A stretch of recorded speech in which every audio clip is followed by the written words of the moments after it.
আসসালামু আলাইকুম। এসএসসি 2027-এর পরীক্ষার্থীরা, আশা করি সকলেই ভালো আছো। আজকে আমরা তোমাদের ইংলিশ সেকেন্ড পেপারের গুরুত্বপূর্ণ একটা টপিক কমপ্লিটিং সেন্টেন্স নিয়ে ক্লাস নিচ্ছি। কমপ্লিটিং সেন্টেন্স থেকে তোমাদের 5 মার্কের প্রশ্ন আসে। যদিও 2026-এ শর্ট সিলেবাসে এই কমপ্লিটিং সেন্টেন্সটা ছিল না, কিন্তু তোমরা যারা 2027-এ পরীক্ষা দিবা তোমাদের কমপ্লিটিং সেন্টেন্স থেকে 5 মার্কের অ্যান্সার করতে হবে। কমপ্লিটিং সেন্টেন্সের বেশ কিছু স্ট্রাকচার আছে এবং বেশ কিছু প্রবাদ থেকে প্রশ্ন আসে যেগুলো সরাসরি মুখস্থ করতে হবে। তো চলো একটা প্র্যাকটিস দেখি। প্র্যাকটিসের মধ্যে আমাদের যে গ্রামাটিক্যাল নিয়মগুলো আসবে সেগুলো নিয়ে বিস্তারিত আলোচনা করব। প্রথমেই বলা আছে there is a proverb that. এখানে প্রোভার্ব মানে কি বলতো? এখানে একটা প্রবাদ লিখতে হবে, তাই না? প্রোভার্ব মানে হচ্ছে প্রবাদ। ওকে, এখন বলি, যে কোনো প্রবাদ এখানে লিখলে বাক্যটা অর্থপূর্ণ হবে। তুমি একটু পরে দেখবা তোমার যে 5টা কোশ্চেন দেয়া আছে সেখানে কোনো সিকোয়েন্স সম্পর্কে বলছে কিনা। যদি দেখো যে সেখানে সততা নিয়ে বলতেছে অথবা সময় নিয়ে বলতেছে, তখন তোমরা ওই প্রবাদ বাক্যগুলো, বা স্বাস্থ্য নিয়ে বলতেছে তখন সেই প্রবাদ বাক্যগুলো উত্তর দেওয়ার চেষ্টা করবা।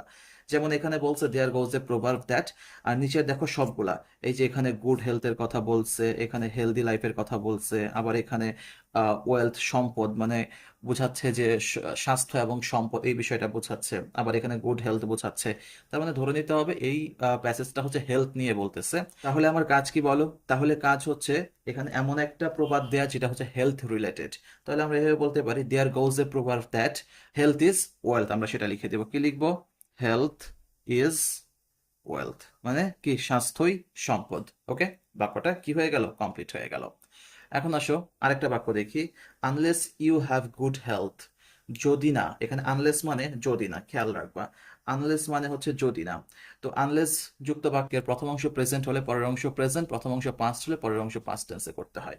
তাহলে unless you have good health, যদি না তোমার ভালো স্বাস্থ্য থাকে তাহলে কি হবে? যেমন হতে পারে যে you can not be fit, তুমি কি থাকতে পারবা না? ফিট থাকতে পারবা না। আমরা কি বলতে পারি? You you can't be fit.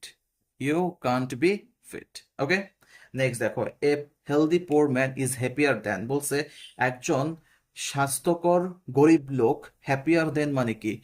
সুখী কিসের চেয়ে? An unhealthy, THY, unhealthy rich man, rich man. Okay, তার মানে বলছে a healthy poor man is happier than an unhealthy rich man. একজন স্বাস্থ্যবান গরিব মানুষ কার চেয়ে সুখী? একজন আনহেলদি রিচ ম্যানের চাইতে সুখী। আচ্ছা, এটা নিয়ে অনেক মত পার্থক্য থাকতে পারে, তবে অবশ্যই স্বাস্থ্য ভালো না থাকলে কোনো সম্পদই আসলে কি হবে না? সুখের কারণ হবে না। ওকে, নেক্সট আসো, you may have a lot of wealth. তোমার কি থাকতে পারে? You may have a lot of wealth, তোমার অনেক সম্পদ থাকতে পারে, কিন্তু, কিন্তু দিয়ে কি হবে বলো? এটাকে এভাবে আমরা বলতে পারি, ইট can not replace good health. মানে এটা কি একটা ভালো স্বাস্থ্যের বিপরীতে কি করা যায় না? স্থানান্তর করা যায় না বা স্থলাভিষিক্ত করা যায় না। কি বলতে পারি আমরা? ইট ক্যান নট বা can't, it can not replace good health, কিন্তু তুমি এটাকে কি করতে পারবা না? একটা গুড হেলথে রিপ্লেস করতে পারবা না। ওকে, নেক্সট আসো, in order to have a good wealth, মানে তুমি যদি চাও একটা ভালো স্বাস্থ্য পেতে তাহলে কি হতে পারে? You have to maintain a disciplined life, এরকম হতে পারে, তাই না? তার মানে আমরা যেহেতু সকলের কথা বোঝাচ্ছি আমরা এখানে ওয়ান বলতে পারি। ওয়ান ইউ, তুমি যে কোনো ভাবে বাক্যটা কমপ্লিট করতে পারবা। One should maintain a disciplined life, in disciplined life. তোমাকে কি করতে হবে? একটা ডিসিপ্লিনড লাইফ তোমাকে মেনটেন করতে হবে। বলো বুঝতে পারছো কিনা? খুব সহজ, কিন্তু অর্থগুলো জাস্ট নিজের মতো করে বানাতে হবে এবং যেন সেটা গ্রামাটিক্যাল মিস্টেক না হয় এবং স্পেলিং মিস্টেকটা না হয়, বিষয়টা খেয়াল রাখতে হবে। ঠিক আছে, চলো তোমরা এখন যারা 2027-এর পরীক্ষার্থীরা আছো এসএসসি, তাদের জন্য একটা অ্যানাউন্সমেন্ট হচ্ছে, তোমাদের ইংলিশ ফার্স্ট পেপার এবং ইংলিশ সেকেন্ড পেপার, এই দুটো পেপারকে, অর্থাৎ শুধুমাত্র ইংলিশের জন্য আমরা একটা basic to advance complete batch নিয়ে আসছি, যেখানে আমরা লাইভ ক্লাস নেব, রেকর্ড থাকবে এবং প্রয়োজনীয় পিডিএফ নোটগুলো তোমাদেরকে প্রোভাইড করা হবে। এবং বলি, এই ব্যাচটার মধ্যে বা এই কোর্সটার মধ্যে আমরা মূলত ইংলিশ সেকেন্ড পেপারের 28টা ক্লাস এবং ইংলিশ ফার্স্ট পেপারের 12টা ক্লাস, 40টা ক্লাস রুটিন অনুসারে নিব। এই রুটিনটা কমপ্লিট করার পরে তোমাদের যার যেখানে প্রবলেম আছে, তোমাদের একদম এসএসসি 2027-এর ইংলিশ পরীক্ষার আগ পর্যন্ত তোমাদের যার যেই টপিকটাতে প্রবলেম থাকবে অথবা যেখানে কিছুটা লেকিংস থেকে থাকবে, আমরা তখন সেই ক্লাসগুলো নিব। অন্তত এই 40টা ক্লাস তোমাদের চলবে এই বেসিক টু অ্যাডভান্স কোর্সের মধ্যে। এই বেসিক টু অ্যাডভান্স কোর্সটা আমাদের সম্পূর্ণ লাইভ অনুষ্ঠিত হবে এবং তোমরা এর অ্যাক্সেসটা পাবা এসএসসি পরীক্ষার আগ পর্যন্ত। এবং এই 550 টাকা তোমরা বিকাশ অথবা নগদ থেকে এই নাম্বারে সেন্ড করে আমাদের এই গ্রুপটাতে তোমরা যুক্ত হতে পারো।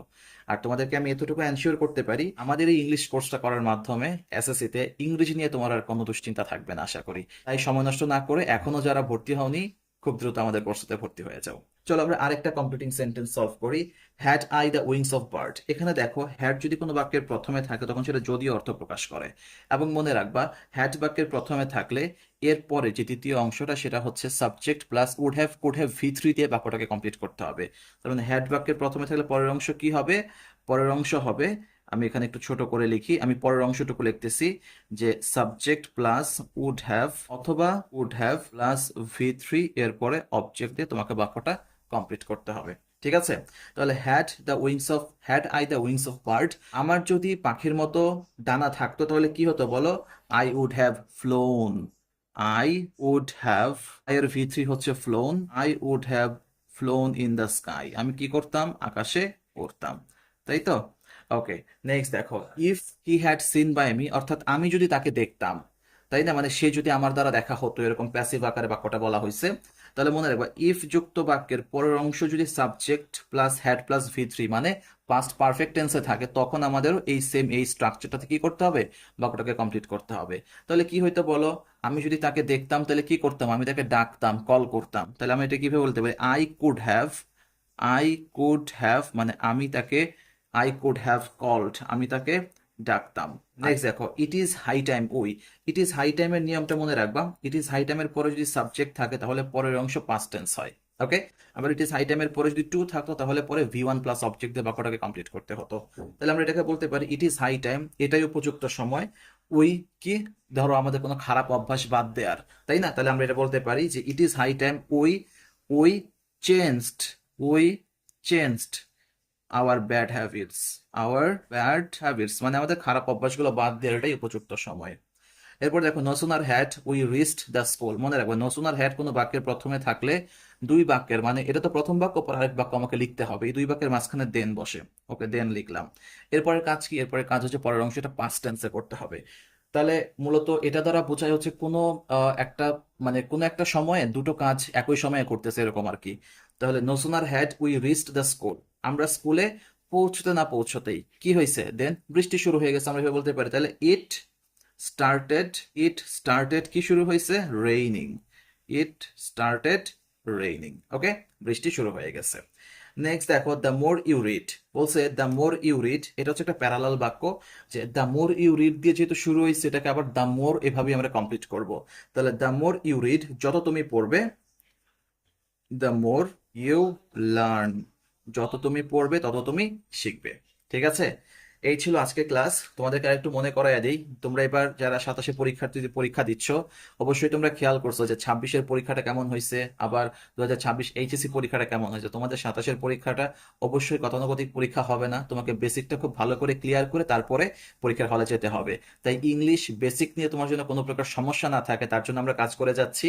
তো তোমরা একদম নির্দ্বিধায় আমাদের কোর্সটায় ভর্তি হতে পারো, আশা করি তোমাদের জন্য ভালো কিছু অপেক্ষা করছে। সবাই ভালো থাকো, সুস্থ থাকো এবং খুব ভালো প্রস্তুতি নিতে থাকো। সবার সাথে দেখা হবে কোনো একটা কোর্সের ক্লাসে। আল্লাহ হাফেজ।